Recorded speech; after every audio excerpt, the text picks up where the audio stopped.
ុំត្រាបងប្រុសចាប់នាឡិកាទៅឃើញតែបាត់ផ្ទះបញ្ហាមួយទៀតគឺឆ្លងមកទៅកម្ដៅមកចំហៀងតិចមកជំនួយក្តៅអញ្ចឹងយើងត្រូវរើតាប់ឡូដើម្បីយកមកទៅចែកខ្យល់ហ្នឹងយកមកជួសជុលហើយនឹងហៅកន្លែងលិចពេលដោះយកស៊ុំចេញមកបបែកទៅឃើញថាផ្លិតមកចំហៀងចំហ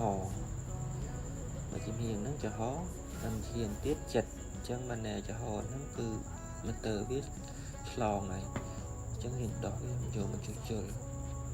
ហើយបញ្ហាកញ្ឆេងនេះគឺផ្កាអំបិលពុកធ្លាយហើយអញ្ចឹងត្រូវការផ្លាស់ប្ដូរកញ្ឆេងថ្មីស៊ុំនេះលាងហើយដាក់ហ្គាសចាប់ចូលទៅគឺត្រជាក់ខ្លាំងញើសហ្មង